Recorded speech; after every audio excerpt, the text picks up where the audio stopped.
guys आज चाहिँ पनि यस्तो भइदिरहेछ वेदर फेरि होइन हाम्रो यत्रो दिन बाद चाहिँ यस्तो भइरहेछ यस्तो टिलटिलापुर घाम लागिदिरहेको छ होइन अन्त के गर्नु अब गाइस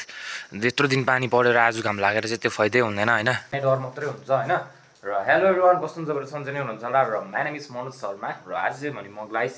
फर्स्ट भ्लग बनाउँदैछु होइन भ्लगमा अलिकति केही मिस्टेक भयो नि मलाई माफ गरिदिनु होला र म तपाईहरुलाई देखाउने छु मेरो घरको सिन र मेरो घर कस्तो छ के छ र मेरो विषयमा नि भन्ने छु तपाईहरुलाई र मेरो यो फर्स्ट भ्लगमा तपाईहरुले माया गर्नुहुन्छ सपोर्ट गरिदिनुहुन्छ भन्ने धेरै आशा राखेको छु है ल हेर्दै जानुस् हाम्रो भ्लग कस्तो हुनेछ है तपाईहरुले माया गर्नुहुन्छ भन्ने धेरै नै आशा राखेको छु र अब हुन्छ नि त आफ्नो इच्छा है र त्यही भएर गाइस हेर्दै गर्नुस् होला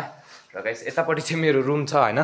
यस्तो छ मेरो रुम चाहिँ गाइस लथालिङै भइदिरहेको छ अहिले चाहिँ हो अन्त यता चाहिँ यो सिटिङ रुमहरु हो अन्त यतापट्टि चाहिँ अर्कै रुम छ हैन अन्त बाहिर चाहिँ हेर्नुहोस् गाइस तपाईहरुलाई म देखाउँछु बाहिरको सिन चाहिँ यस्तो भइरहेछ अहिले चाहिँ क्या हैन यो चाहिँ घर हो मेरो हो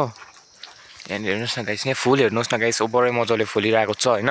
अन्त यहाँ पानी पनि भरि त्यहाँदेखिको गाइस यो चाहिँ मेरो किचन हो हैन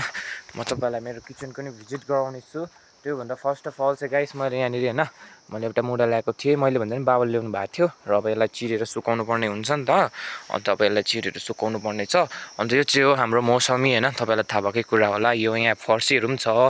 है यहाँ केरा पनि छ हैन यस्तै छ गाइस र मेरो यो फर्स्ट भ्लग हो तपाईहरुलाई के कस्तो लाग्यो कमेन्ट प्लिज गरिदिनु होला है र हेर्दै जानुस् कस्तो हुनेछ अब देखाउनु पर्ने त यति नै हो र साथीहरु आजको भ्लग चाहिँ यतिमै समाप्त हुनेछ हैन र म चाहिँ बिलोङ गर्छु सिक्किमबाट यता राङका ग्यान्टोक है अन्त तपाईहरु कहाँबाट हुनुहुन्छ होला कमेन्ट गर्नु होला हैन अन्त यहाँ पारि हेर्नुस् न गाइस हाम्रो यो डाँडा चाहिँ यस्तो छ हो म तपाईलाई मेरो घरको डल्लै सिनहरु देखाउने छु तपाईहरु माया गर्नुहुन्छ होला है बाइ बाइ